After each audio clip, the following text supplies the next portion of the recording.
welcome to the Post-Human Podcast.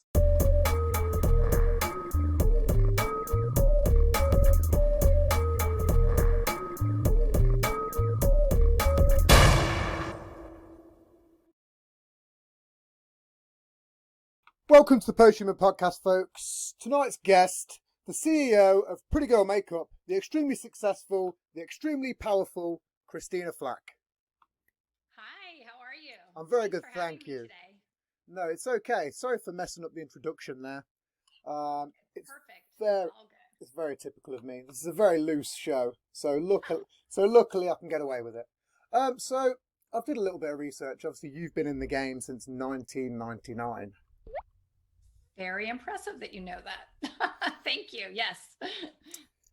Obviously, you have. Again, I've looked into some of your shows, the podcasts that you've been on. Obviously, you said you've dealt with NBC and ESPN and a whole mess of shows over, since 1999. I can't really physically do the math right now because I've had too much. I've had too much coffee. You don't need to. It's a long time. Let's just say that. No. So my first question. Obviously, you was doing makeup to the stars and to celebrities and to newscasters, and then obviously you've become a CEO and started your own company, Correct. making your own cosmetics, Yes. which is an extremely difficult thing to do. Yes. How did you get into that? Sorry. No. It is, it's kind of one of those things. I have a client that's a celebrity chef, Tyler Florence, and he was asking me one day, we were on a shoot, like, oh, how's it going with your company? And I just said, oh my gosh, like it's so much more money, so much more time, so much more everything. And he said, you know what? If we knew how hard it was to do things, no one would do anything, right? So it's almost a blessing that you don't know how hard things is. How the process is going to be. Yep. So I usually tell people, and I've told my children this, that, figure out what you love doing so much that even if you weren't getting paid, because, you start these businesses, you're not getting, I'm not getting $1 million a year or whatever. You're losing money. Yep. And you're putting in 7 days a week, 1 million hours a day, if there's 1 million hours in a day, but it feels like it sometimes. But you need to love what you're doing. And fortunately, I love being a makeup artist. I love running my company because it's kind of a nice balance between being creative, but also, having some, as a makeup artist, you don't always work every day. I mean, sometimes you work 5 days a week, sometimes once a week, you just don't know. So it's nice having that balance of something stable of a business that on your days off that, I sit in my office like I am right now and I do podcasts or I work on my company. And for me, it's just it kind of balances my life out. It's kind of like who I am as a person. I am this creative artist, but I'm also a business person that likes to get things accomplished and set goals. So yes. Does that answer your question? Yeah, absolutely. Beyond a doubt. I mean, it's, again, it takes a lot. And again, I've just started podcasting and that's, I've sunk money into that hoping that, it's not going to get anywhere within a year, maybe 5 years, might start seeing something back. But, it's all about the long term, really. No. You're and not I going to. also feel like a lot of the blessing, with my job is meeting interesting people. I always call it the gift with purchase factor. And, I go on different photo shoots or TV shows and I'm in amazing locations and I meet fantastic people. And it's not that they're all particularly famous, but they're all interesting and everyone has a story. And I enjoy that immensely. I get someone in my chair for an hour or I'm with them the entire day. And it's almost like being at camp, it's like very intense and you really get to know someone really, really well. And I love that. That is definitely one of the perks of my job that I really cherish and enjoy. Who's the most interesting person you've worked with? For yourself, not in terms of the whole world, just for you as a personal experience? Yeah. There's been a lot of different ones, but one that's coming to mind right now is an NBA basketball player named Jalen Rose. He is with the Boston Celtics. And I did a 2-day photo shoot with him right before he got signed with the Boston Celtics. And he was a student at the University of California, Berkeley. And he was so fascinating to me because he spoke a bunch of different languages. He had this notebook of all these different places he wanted to see and do. And he was like obsessed with water. I don't know. He was just a fascinating person, but I've met, I've worked with Condoleezza Rice and Metallica and Journey and, Bobby Flay and Hilary Swank, everyone. And I've had models and brides that aren't famous and doing, but there's something about them. Like you kind of have a connection with them that you really, everyone's special to me. Isaiah Washington, I did a series with him last year before COVID. He's super special to me. I did a commercial 2 weeks ago with an actor in LA, Roger Lodge, and like I'm super close with him, and they all become kind of like my children. They're like my people, and I love them. I know what you mean. It's really great. It's good to get personal get personal relationships with people as well and build like rapport, because again, even not, like you say, you do like weddings, but they're still interesting people, and they could.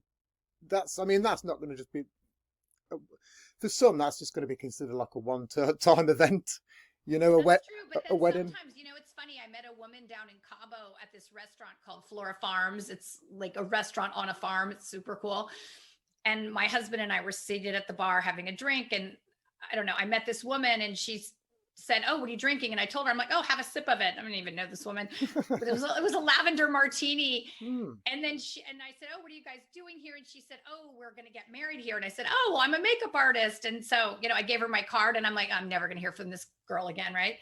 And she ended up hiring me. I flew back down to Cabo, did her wedding. She had a drink with her husband, like both of them holding the lavender martini. And she like said, "Oh, my makeup artist taught me this drink. It's my favorite drink." And so I had a special day with her, of that, but now we're still friends, like on Instagram, and she's had 2 kids, and I love to see her life progressing. So everyone, I have to say, everyone is special to me. I may not see them again or not for very often, but I did that show with Roger a year ago for Isaiah for Kitchen Talk for Fox. And then, like a month ago, I got a call from him, and he said, "Hey, I'm doing this commercial, and you're the only makeup artist I've ever had. So will you fly down to LA?" And I said, "Absolutely." And it was super fun. So what was it like? It's so nice to be back on set and being with people again. It's so, that's the one thing about COVID That's what I was going to ask. What was it like during COVID? Because obviously a lot of TV production halted, and sports went down, so everything. There wasn't really many markets. It was so weird. I always thought my career as a makeup artist was bulletproof, because there's always weddings, there's always fashion TV. I mean, there's like so many different areas that one needs makeup, and I never thought I could get touched. And so when COVID hit and there was nothing, it was really shocking. Or, I did a few things, under the radar that no one would really know about. And I was so happy to do them. I was masked and a shield, and, it felt so good to work again and be with people.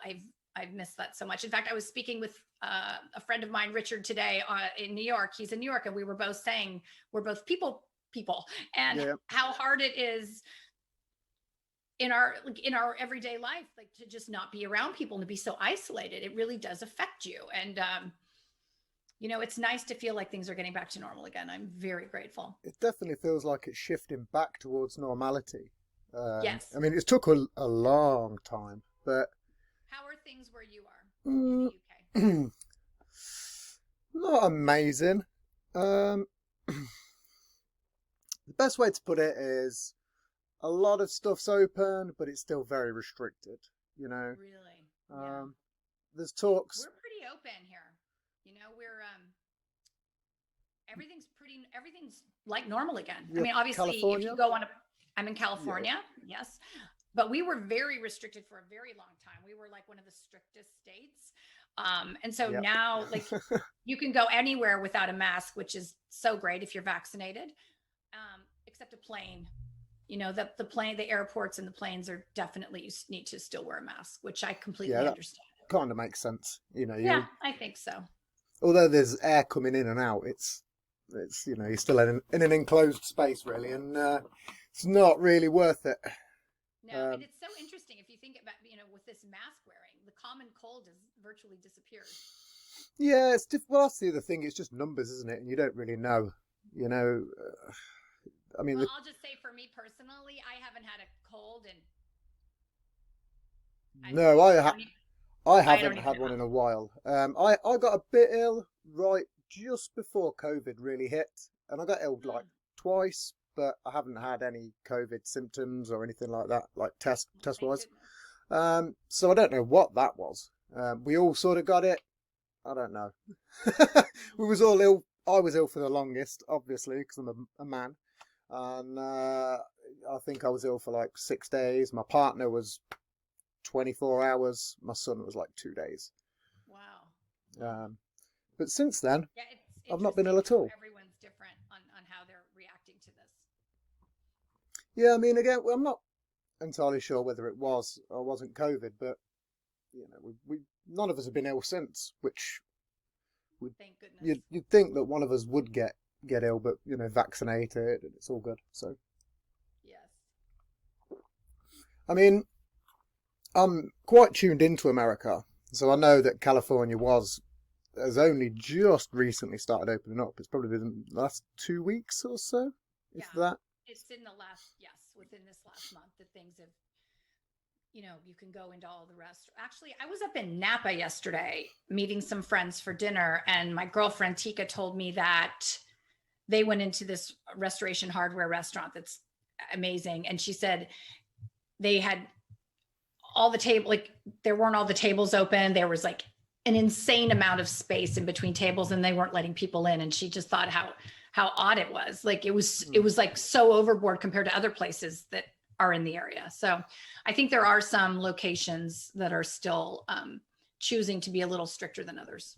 I mean, it's mainly like live events over here as well, which again, it's understandable. Yeah, you can't pack thousands of people into a 3-day festival or whatever. That's not going to work out very well. That's true. Have you ever, over your years, done any like special effects makeup? I do not do that. So I am an expert in making people the best version of themselves and beautiful.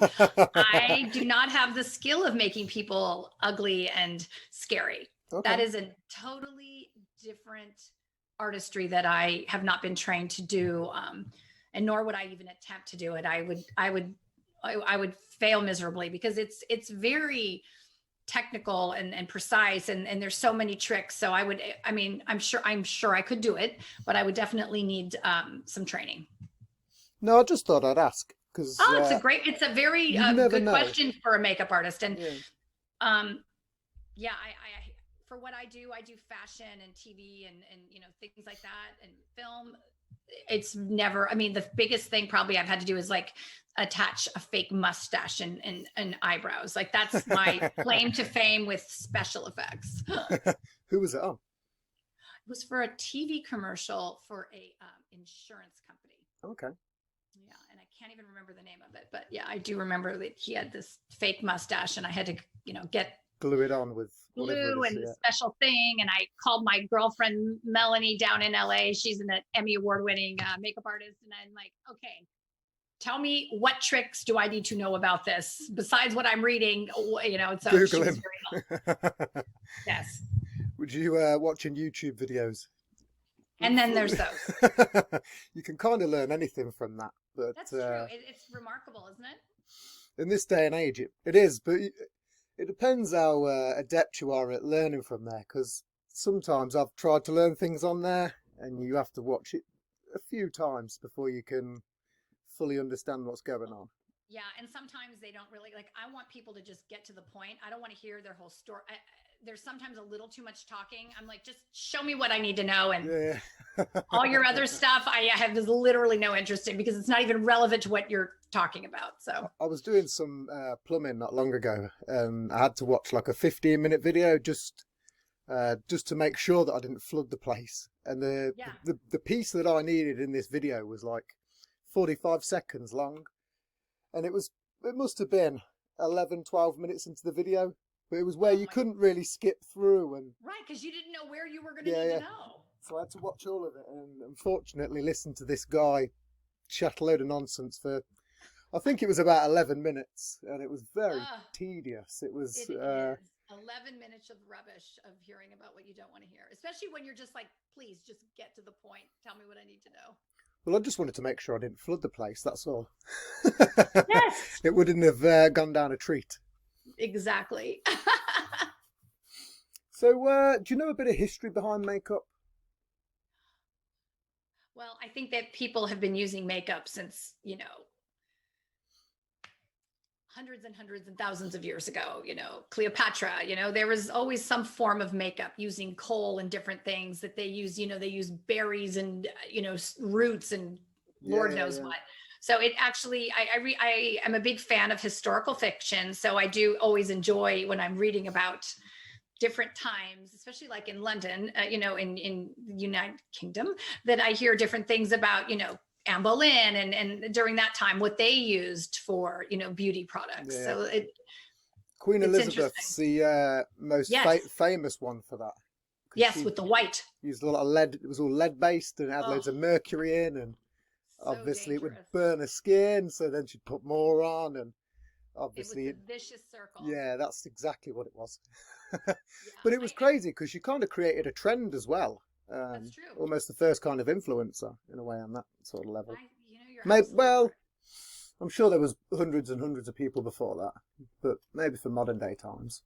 Yes, but it is very interesting. It's interesting that makeup has been around for so long that people don't even really realize. But in some form or another, I think from the beginning of time, people always are trying to look like the best versions of themselves. And I also feel that nutrition is incredibly important for how you look on the outside. For what if you put rubbish in your body is going to not reward you. I'm a big proponent of green juice, and I do water and vinegar in the morning. I drink a glass of that. I'm very into, my friend Diana Stobo just taught me about this black oxygen powder. I drink a quarter teaspoon of that, and it's like heavy doses of minerals. I've not heard of that. Yeah, it's very interesting. It takes toxins out, and my energy feels really good. I think it's fantastic. So I'm always looking for new things that are healthy for the inside, and I try to get my clients to do the same. I've had clients like models or people that have shown up on set and their skin is having a bad reaction or they have acne, and so I give them a nice recipe of celery juice and turmeric and ginger that takes away swelling. Turmeric's really good. Yeah, and that clears it within a day. It helps considerably because, I am a magician to a point. And then there's a point where I'm like, okay, you need to help me because, it's your skin. I can make it.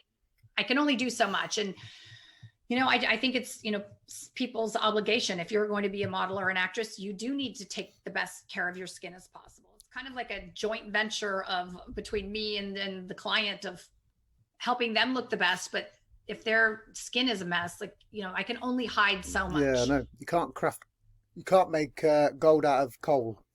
Exactly. I am very proud that I can make pretty many miracles, and cover up a lot of flaws. But, when there's a huge lump, I can't remove that. No. It doesn't matter what lighting you put on that. It's no. I can hide things, but and then it's kind of steamrolls into being more problematic makes my job harder.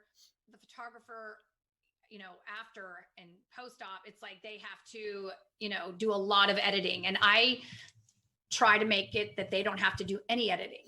I get hired a lot because photographers know that my work will be stellar and that they don't have to do a lot after the fact. And so, I try to have that happen as much as I can. Well, I mean, you should always just strive for perfection with whatever you do, really, because it's so much more rewarding at the end as well. And if you're not putting your all into it, 100%. I mean, again, it goes back to I love what I do so much that I do want it to be perfect, and also I'm getting paid, exorbitant sums of money, so they expect perfection, and I have to deliver it. Have you ever had to deal with that ambergris? I'm sorry? Ambergris? Do you know it's a chemical I It's very expensive. It's used in a lot of expensive perfumes and no, I'm not okay. familiar with that. It's well, it actually comes from like whale vomit, which is kind of crazy, and it's Oh, super expensive. really? No, I'm Yeah. not familiar with that. I Okay. know that they use a lot of snail sacrament in some skin things, but Yeah, the that, snails. I did do a little bit of research into some weird sort of things, there's and some yeah, random things out there. But I'm always willing to try something interesting and new. But when things get a little too weird, I like to try to keep things simple, not a lot of additives and stuff. it's strange what people try and how they get to that conclusion. Like, where did the snails? It's Snail sacrament. yeah, Like it's who thought that? Oh yeah, yeah, I yeah. think that's a great. Why don't we try that on our skin? I don't think that would be something I'd be like going, oh gosh, I think that's going to be a brilliant moisturizer. Well, they just must have let hundreds of It must snails be go over making their a arm or mistake. something. Right? Sometimes things, it's like Botox. Botox was supposed to be a drug for, an injection Yep. for migraine headaches. And then the gift with purchase was things got lifted and no wrinkles. So maybe that's what it was. Maybe they were using it for something else. And then they determined it was good for skin What's your thoughts hydration. on Botox and plastic surgery? Because that sort of goes hand in hand with cosmetics in a way, but they're just two completely different industries. Well, I think that everyone should do what they want. I think if you take good care of your skin and you try to keep it as good as you can by yourself, by what you eat and not a lot of alcohol, not drugs, no smoking to help that. It's very hard for a lot of people to age, especially people that were beautiful as young people. It's hard for them to get older. So I find that a lot of them are getting a lot of plastic surgery done, and it's not always it's at some point we have to learn to just age gracefully and accept Yep. how we look. And look, I've done Botox, I've done filler, and I think it's great because that doing those little touches of the Botox and a little bit of filler, it takes enough of the edge off my aging that I don't feel like, oh, I need a facelift. Yeah, I got you. I think if you can keep things manageable, I think it's great. Keep it, sun damage is really hard on the skin. So it's really important to wear a hat and glasses and sunscreen all Well, the that's time. why I don't understand people that go to tanning booths, because that wrecks your skin. Oh, awful. It, beyond belief. It's It's like basically putting yourself in a microwave oven, I think. I personally don't do it. I mean, I think, I don't really hear about people doing that so much anymore. Do you? No, I mean, probably in the late 90s, maybe early Yeah. 2000s. Yeah. I've known a few people that have been heavily burnt. I know someone that fell. I knew a girl when I was maybe about 20, and she had one at home because she just used to use it At all the home? time. She had one at home. She used to then rent it out to people as well, which was a pretty good side gig. Oh, okay. But she fell asleep in it once. Yeah, Oh my for gosh. about an hour 45, something like that. Yeah, it was pretty crazy. Oh, that's scary. Yeah. I think a lot of people are doing, one of my friends just did spray tan. So I think that would probably be something I would probably recommend more than a tanning bed Yeah, because you just don't want to. You can't. I tell people this all the time. Like I can't fix sun damage. You can't fix it. It's like when that's done, it's done, and it's better to prevent. Just don't go in the sun. I mean, go in the sun. I'm all about it's great for you and being outside, but you need to protect your skin because there's only so much you can do to repair it once the sun damage is done. And yeah, no, absolutely. the sun is going to always win the damage. We're not going to win that. We're not going to win that game. No.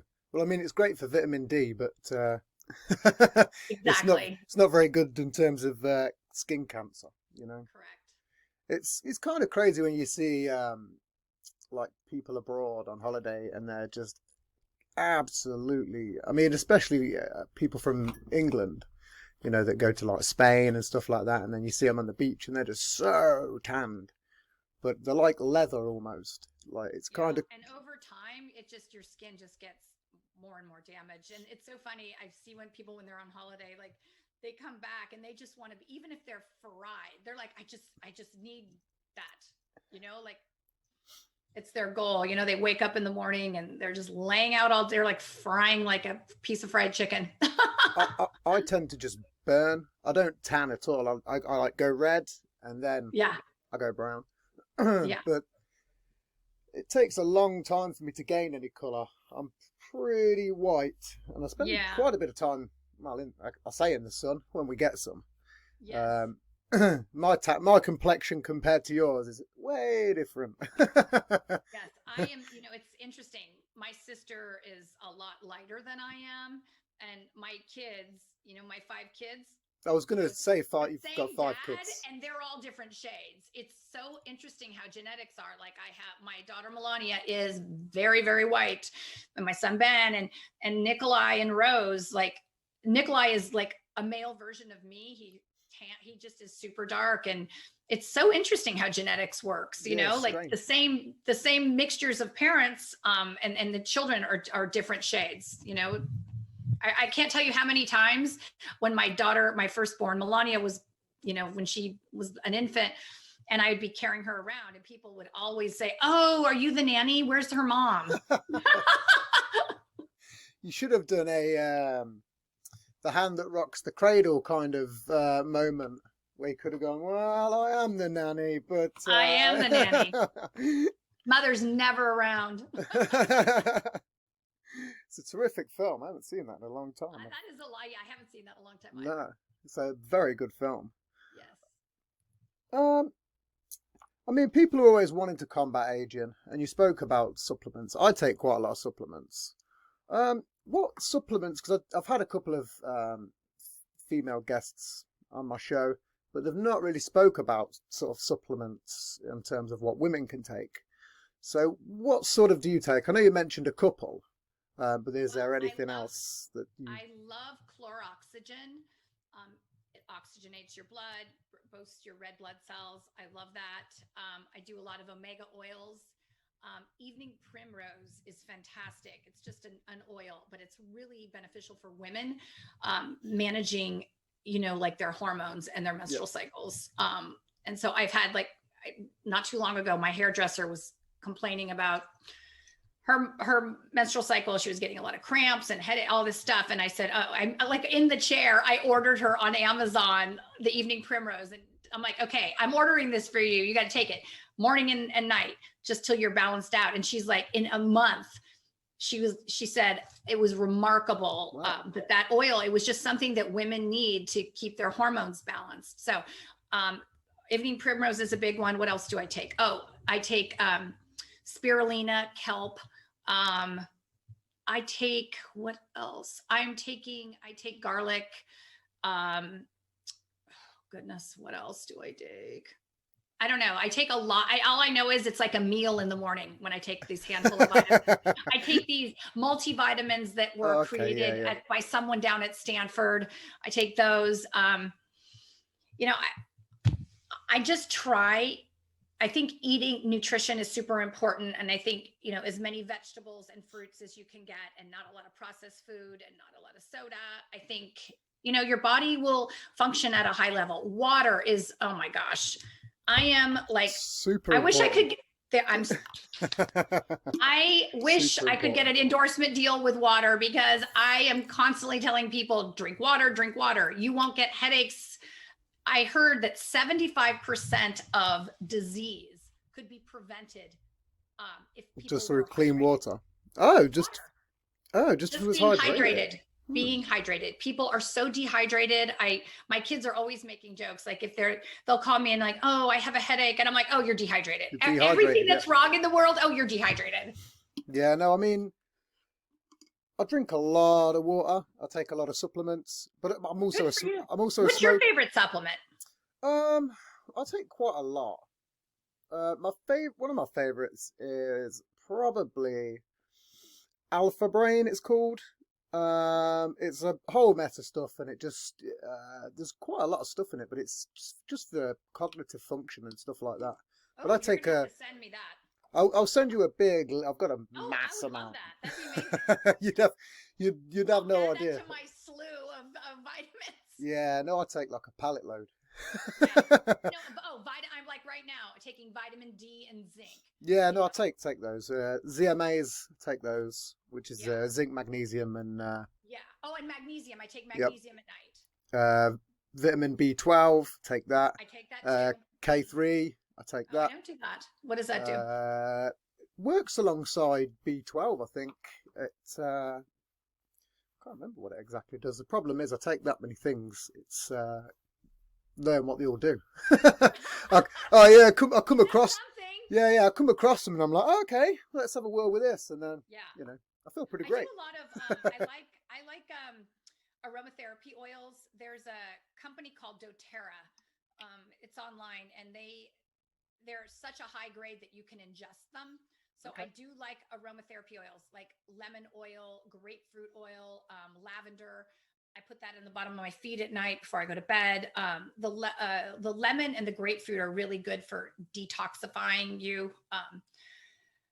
Bragg's apple cider vinegar, I think, is amazing. I take a glass of that, not the vinegar, but I get a glass of warm water in the morning and I put like a big splash of that in. I think that's good for realkalining your system, especially if you drank the night before, which I did last night. I was had going to some ask fun. about that.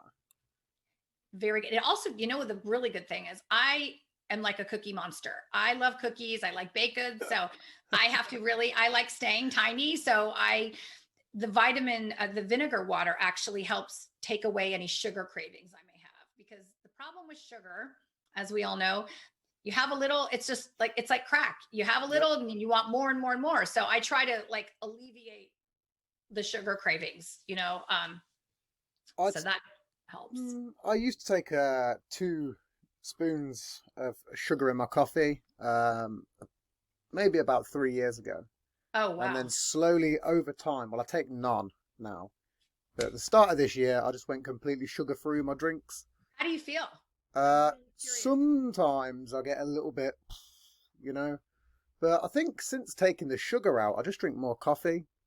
So I don't know. Okay, so the only thing I'm going to tell you about the caffeine, which, I'm a crack addict with tea. I like strong tea. More caffeine in that. Fordham and Mason is like my favorite tea from London. Every cup you ingest of caffeine, just know you need 2 cups of water just to get back to normal. So the problem with caffeine, unfortunately, I love the high that I get from my tea. However, I really have to make sure I drink enough water to not get dehydrated, because that really is a huge problem that people don't realize. They think, oh, well, I'm drinking a liquid. Yeah. It's No, it actually really doesn't work not like good. that. Yeah. It's the same way in which you can drink too much water and essentially drown. That's true. It's balance. I think there needs to be balance in everything in your life. I mean, you need to have, I know that, food and wine and, you need to have a little bit that you are happy that you feed your soul, but you don't want to have so much that you're like, that you get out of balance. Well, red wine's good for you. Yes, it is. And I live right near Napa Valley. So I am very blessed to live near the wine mecca of the world. How much do you drink a week? Not too much. I'm not a huge drinker. I always call it school nights during the week. I try not to drink at all. I mean, unless I have an event, I'll have maybe 1 glass. But I really try to keep it to like even Fridays, Saturdays, I really try not to do more than 2 glasses of wine or whatever. Pretty sensible. Yeah. Because I just know what the alcohol does. It will lead me to eating, because my inhibitions are down. I will eat a cookie or a whole pie. So I try to make sure I don't drink too much. And then I just see the effects of aging. If you see people that drink a lot, I can tell it's shocking how much older they look because they drink so much. So from a vanity standpoint, I try to just, I want to, it's not even so, I mean, obviously I want to look attractive, but I am very athletic. I hike, I ride horses, I go to yoga, I do Pilates, I play golf, tennis. I want to feel good. And so if I was having a lifestyle where I was eating and drinking not healthy and drinking too much, I'm not going to wake up and have the energy to do anything. And so that's a lot of it for me, is just, I don't enjoy partying enough to wake up the next day and feel dreadful. No. That makes perfect sense. I mean, you can't go out and play golf a day after being out all night. No. That's never. I say same for tennis. Hiking, Maybe. Yeah, you can go on a little stroll, but you know what? Just to feel like and there's been times I've had too much to drink and, I want to have, a greasy hamburger or a tuna melt and just lay around. I mean, that's just to me a waste of a day that I'm not doing anything productive. No, it's good to be proactive. I mean, sometimes it's good to indulge a little, but yeah, your mentality is again, I'm glad I said powerful at the start, because you got a powerful mentality. Well, thank you. I try. Well, sometimes it's just better to live your life more sensibly, but I'm 30, so I've still got a little bit of recklessness in me yet. Just a smidge. You can do a little bit more mischief. Yeah, just maybe not too much. Mischief every now and again is always good. Keeps life interesting, right? Yeah, I mean, I've not quit smoking yet, so that's yeah. Not okay. So you realize that if all those supplements, well, thank God you're doing that, but the smoking is the worst thing for you. No good is gonna come from that. I know no good comes from it, but my lungs are pretty good. I've got really good stamina, and so far. Yeah, no, but I've smoked since the age of 13. So so I'm 17 years in, tragically. There's going to come a day. It's not just yet. My friend, my wish for you is, that you can omit that from your life. I think you'll be a lot happier and in the long term, I've seen so many people dying of lung cancer, and it's just not a pretty death. Yeah, no, me too. It is a tricky one. I know it's hard. I mean, I am an ex-drug addict as well. I still smoke cannabis. But compared to my old life, I've beat a lot of harder things. But tobacco has just been that consistent. Yeah. Have you tried those patches or acupuncture or anything? Yeah, I've quit several times. The longest I quit for was like a year, 6 months. Wow. But I just had a shit bit of life, and went out. Funnily enough, I went out drinking, and that's normally what starts it. If you go out for a drink, like you say, your inhibitions go down, and it's like, okay, so that for you is like me with a cookie. Yeah, it started with a cigar. Funnily enough, I think it was like New Year, and then I woke up the next day feeling like crap, and I was like, oh, a pack of cigarettes.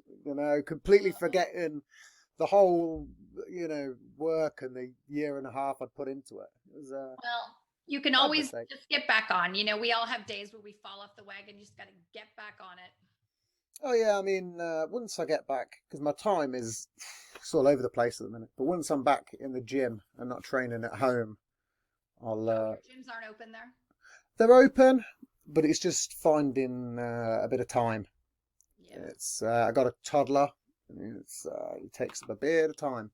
Well, you've got 5 kids, so I can't say anything along that, because I have to say that the first one's the hardest, and it's the hardest to adjust. Of once you have the second, third, and the fourth and the fifth are like easy because the other ones are helping, and I was lucky I had nannies and that were helpful. And it wasn't like I needed a nanny to raise my kids. I just needed someone to be home so they could nap, so I could drive the other ones around, So, yeah. Just someone to take a bit of the pressure off. Yeah, because you can't. I had twins, and my last 2 are twins, and so you don't want to disrupt those 2. So I needed someone to stay home so they could nap and drive everyone else to their golf lesson or their basketball practice or whatever they needed to do. So twins, what was that like? Oh my gosh. You can tell from knowing me, that this little bit of time that I'm very disciplined and focused. Yeah, no, absolutely. I thought like, oh, I've had 3 kids, twins. I have a night nurse. I have a nanny. I nurse them. It was like, I had the worst postpartum depression ever. I wanted to jump off the Golden Gate Bridge. I was like, 5 kids. I ran over the cat one day. We got a new kitten. I ran over the cat with my Suburban. Ooh. It was so intense. I mean, it got better obviously, but it was really, really challenging. It's shocking. You know, I thought, oh, I've had 3 kids, I can do twins, but it was That's a lot. It was a lot. at least you entered it with the right mentality. I tried. Got 3. What's twins? It was a little It's bumpy only for a 2 while. more. Yeah. It's only 2 Oh yeah, more. I can do this. I can run a company, be a makeup artist, be a mom, do charity work. Oh, I can do it. Twins, no big deal.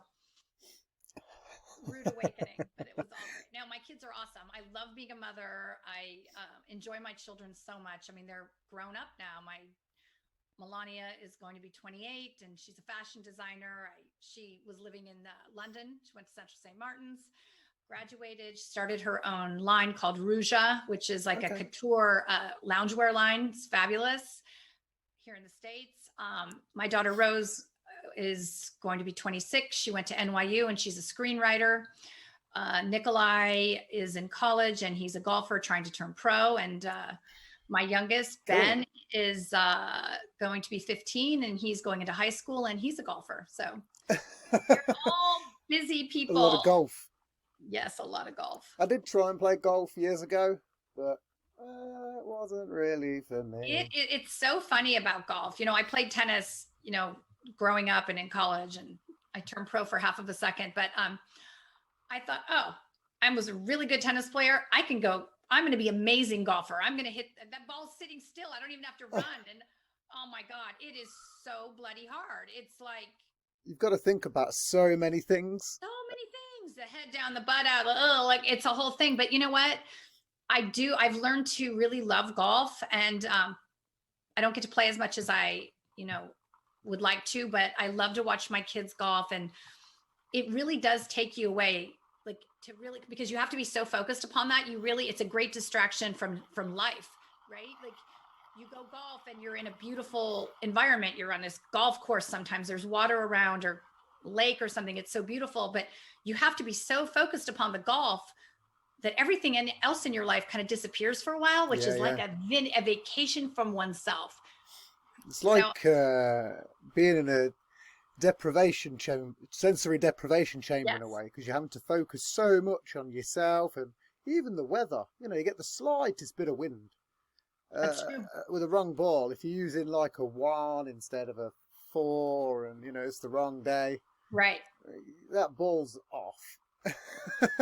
Again, you know, I've got a set of clubs. They're pretty knackered. They're pretty old by now. Probably ancient. And they're not quite antique. They're not wooden. You know, and walking a whole, you know, not taking a cart but walking it. Yeah.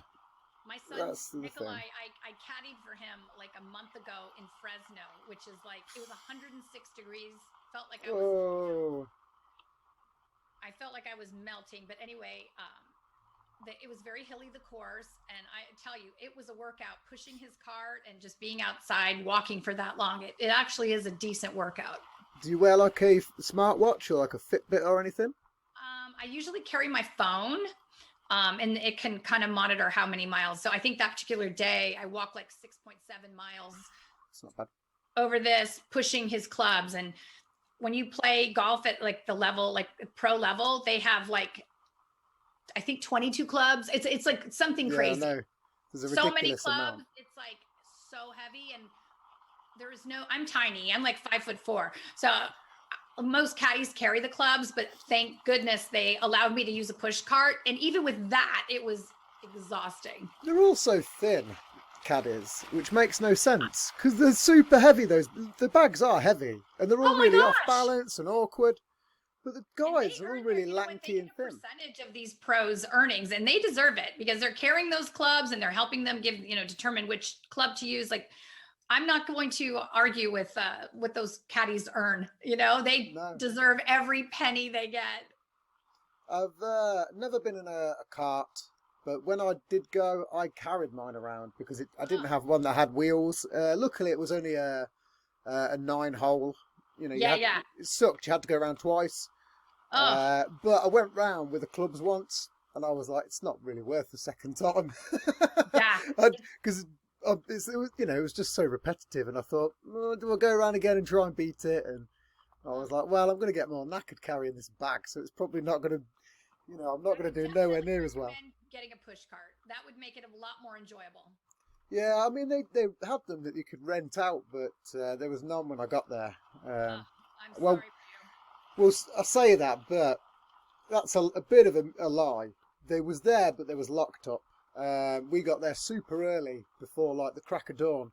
To try and get 2 free rounds in, and then go in, but so it didn't work out that way because my shoulders weren't built for it. At 5:30 in the morning, really sleepy or whatever it was. Oh my It was. Gosh. That's a little early. I don't know if it's kicked in yet, right? I think we went to McDonald's and I had a hot chocolate, so I don't even think I had a coffee. Oh, goodness. I don't even think these were my coffee days. I think it was Lord. I think I had a hot chocolate and a breakfast wrap. It was That sounds quite an enjoyable way to the worst meal you could have for a day of walking and golf. Again, just what I say. Yep. It does matter what you put into your body. It really does, especially if you're an athlete. I probably burnt it off within the first 500 steps, maybe. Probably. Easily. Yeah. I actually was having my son Nikolai has this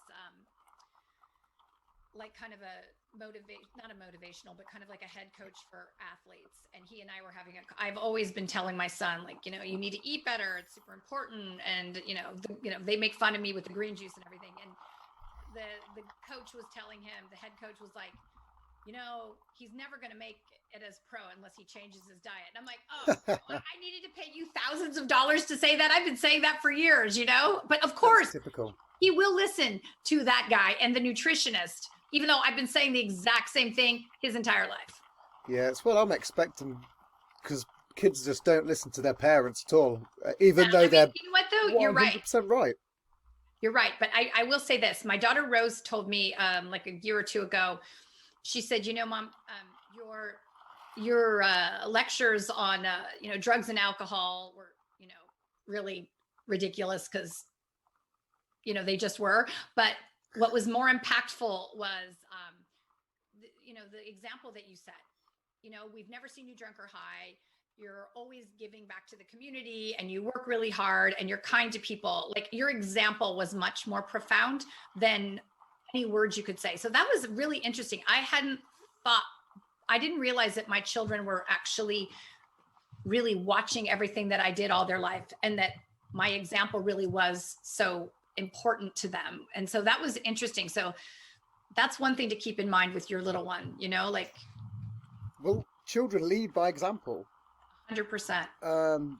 They copy everything you do. They don't just learn everything out of thin air, That's true. Unless you stick them in front of a TV and then they're just, again, learning crap, Well, it depends on what they're watching. They could. Well, yeah. I'll admit there's a few shows that my son loves, but they're like nursery rhyme sing songs. Yeah, and that's good. But also, there's things in different languages. So it's great if they're exposed at a young age to different languages. They can learn that. And that's a blessing, We get quite a lot of Spanish shows in this country. Obviously, Dora the Explorer was Spanish. My kids were big Dora fans. But there's some new nursery rhymes. They've come out of Italy, I think. And that's one of his new favourite shows, which is it's just nursery rhymes. But they're not normal nursery rhymes. They're songs that are completely new. So you wouldn't be able to sing along to them. I was like, nursery rhymes. And I was like, I've not heard of this one. And then 45 minutes later, is a brand new soundtrack that I'd never heard before in my entire life.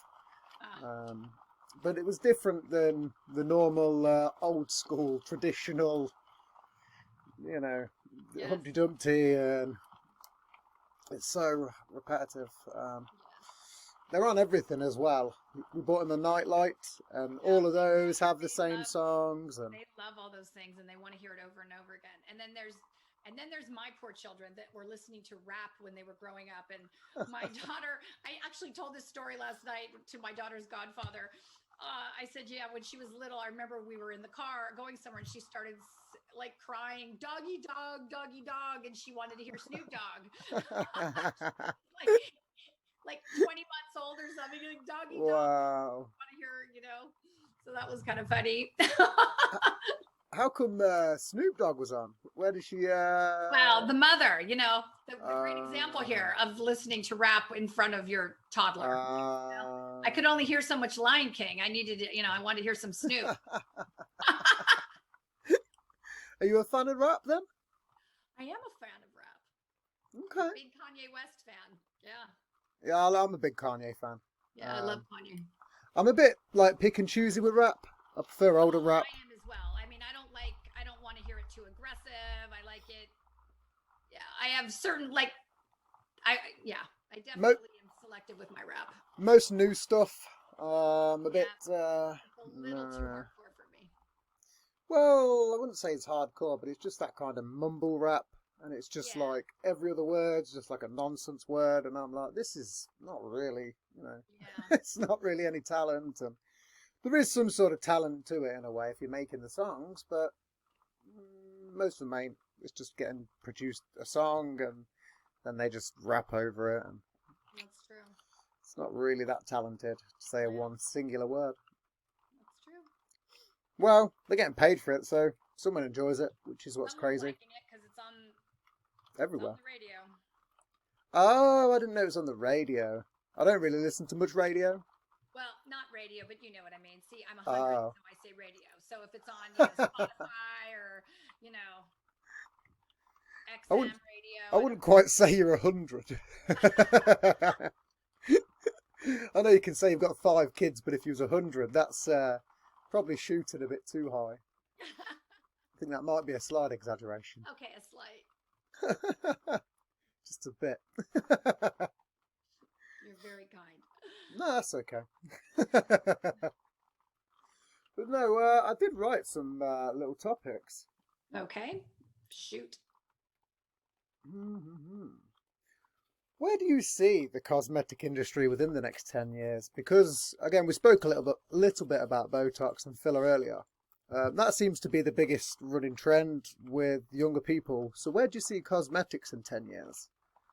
I actually think that people are getting a lot more, and I think this kind of happened with COVID. They're taking a lot more care of their skin, which is super important. And I am always hoping that people, I don't think, all these brands have so many SKUs and, products. And I don't know, I think people are learning, I think the customer is getting a little more savvy and not just buying stuff that's whatever's in style right now. I think it's important, obviously these influencers have a monstrous effect on the buying of people. I don't think they're all as qualified as they think they are, but they have an influence over people, and it is definitely changing how people buy things. So it's so interesting. When I started having my company and being a makeup artist, I only dealt with the beauty editors in the magazines, publicists and celebrities, on that way. And now there was no such thing as an influencer. There was none of that. It's so different now. And there's no more, there's the beauty editors don't really exist anymore. So it's really interesting how that has changed. Unfortunately, I love the beauty editors. It was fun to go to New York with my publicist and meet with them and go into their office, and they had all these different products, and, talk to them and hopefully, get them to talk about your product. So it's just a different thing. The influencers, it's a totally different game now with makeup companies. We have to pay these influencers and hope that, that's the problem, but I guess in anything of marketing and PR, that you pay someone and you just hope that comes back per dollar what you've paid these people. And it doesn't always. And, it's odd. There's been often times that I've had products in InStyle magazine or Vogue or some big publication. I thought, oh, this is it. I'm waiting for these orders to come in. They're going to be huge. And then they really weren't as what I expected. And then I was in a tiny little article this big in a newspaper in Minnesota, and I sold more lip gloss in 1 week than I sold in a year. So you just never know what's going to work. I mean, you have to keep trying everything. It's like throwing spaghetti at the wall. You try everything until you figure out what works. So and it's timing, and it's kind of like what the universe is going to throw you as well. It's just kind of luck. There's no rhyme or reason. anyone knew, they would be doing it all day long. We don't all, Yeah. we, I mean, you've just got oh, to put in the work. That's all it is. It's just putting in the work, but not expecting it to just, like we said earlier, not expecting, boom, it to just take off, straight away. no. I mean, Um, Kylie Jenner was incredibly blessed with, I think it was in 18 months of starting her company, she was a billionaire. Okay, that is once in a lifetime. You know, yeah, even yeah, yeah. Bobby Brown didn't have a turnaround like that, or Estee Lauder. Like, it just, she was very lucky, and it was, the timing was perfect for her, and her family's celebrity. It all the stars were in alignment. It's crazy how there's a big market for counterfeits as well. Oh yes, Obviously, especially like Kylie Jenner and stuff like that. There's tons of, it doesn't even matter who there's in.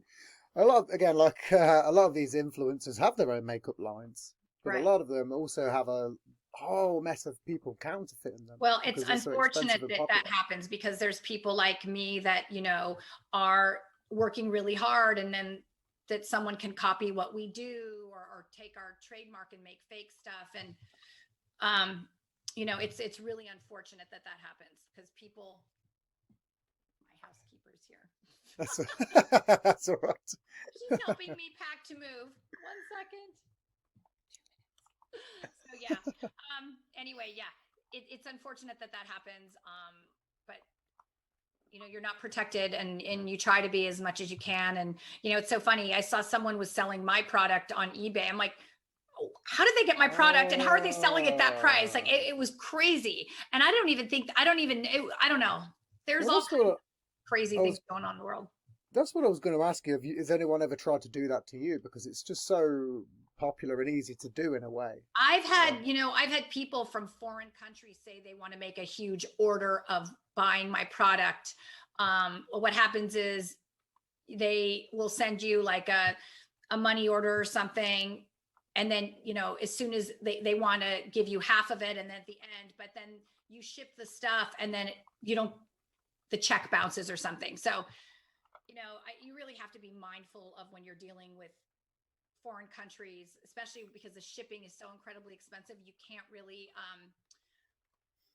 You can't just ship your things out and trust people. You have to be very, very careful, because they can get all your product, and you've shipped and lost product, and then you're really in a big trouble. So I try to Yeah, keep things, it is. It is a very tricky thing to do. Let's just, before we finish up, because obviously I can see that you're busy packing and moving. I need to pack. I'm literally less than a week on Tuesday, and You yeah. won't go for the show record. Yes. Obviously, you spoke about your husband. Yes. Obviously, he passed away of sepsis. Obviously, you're raising public awareness for the dangers of sepsis. Do you want to just talk a little bit about that before we round the show up? Yes, of course. So my husband, Ken Flach, was a professional tennis player. He was #1 in the world in doubles with his partner, Rob Seguso, in the 90s. And he won a gold medal in Wimbledon, and, Davis Cup team. And he was amazing. And he was just the kindest, funniest, most fabulous human I ever knew. He unfortunately contracted sepsis, which is an infection of the blood. And after my husband passed from sepsis, the Sepsis Alliance contacted me and asked if I'd be willing to speak about raising awareness, to honor my husband, which I have tried to do since then. I feel that, if I had been aware, if we would have known about these dangers, because it gets into your bloodstream, and it starts with an infection in the blood. It could be a cut on your hand, or, bronchitis or pneumonia, something, and then it attacks all. You can get a blood test, and then determine if you do have it. They can give you an IV antibiotic, and you can be saved. But once it gets into your bloodstream and it starts attacking your organs, my husband, wasn't seen by his doctors at Kaiser, and now I have this malpractice lawsuit going on because they did not see him. Right. Okay. And they gave him the wrong drugs, and in 12 hours he was on life support and never regained consciousness after that. So once it affected his organs, they all shut down. And within 4 days, his arms and legs had turned black. And, they said if he survived, they would have to amputate his arms and legs. And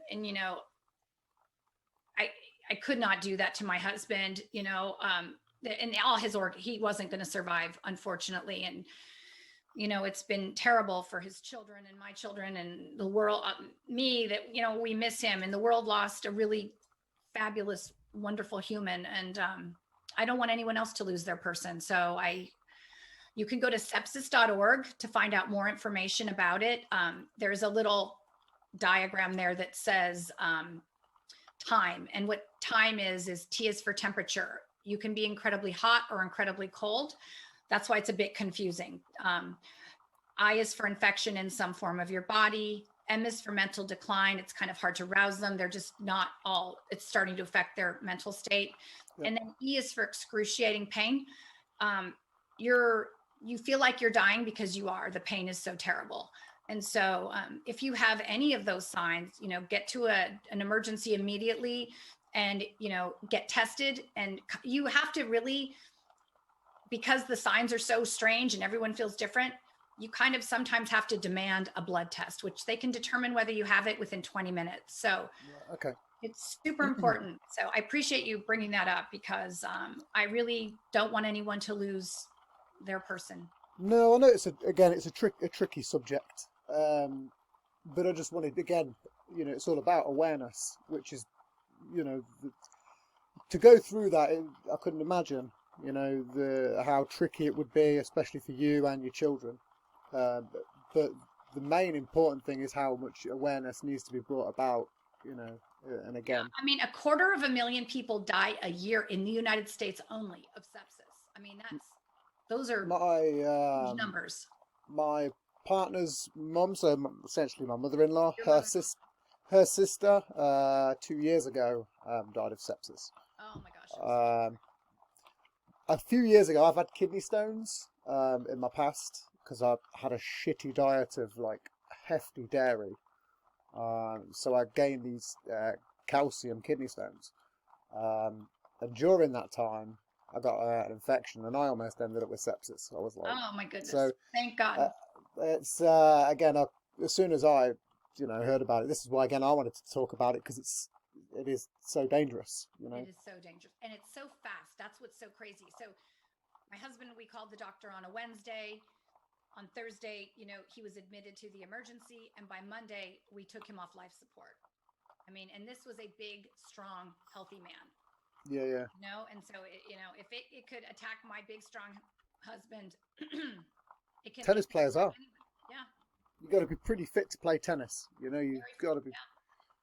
He was pretty on the ball. Great shape, and he was young. He was 54. See, same age as my mum. Yeah. Wait, is she 56? No, that shows my terrible memory right there. Do your kids forget your age? I hope so. You hope so. Yeah, maybe it's a good thing that I forget my mum's, and I've just decreased 2 years off. I start doing that. My younger sister's my younger sister is now my older sister. I've actually even brainwashed my father into him thinking that I'm the younger sister. So yeah. That's brilliant. Well, where can we follow you anyway, Christina? You can go to prettygirlmakeup.com to see my makeup products. And we're going to be expanding the line this year, so we're super excited.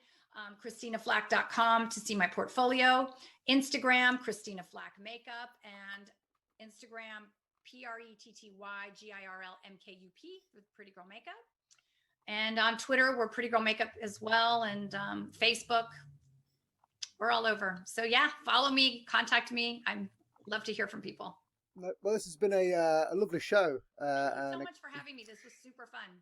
It's been a very interesting show. Normally, again, I normally have a bit of a drink on my shows, so I'm glad I haven't for this one.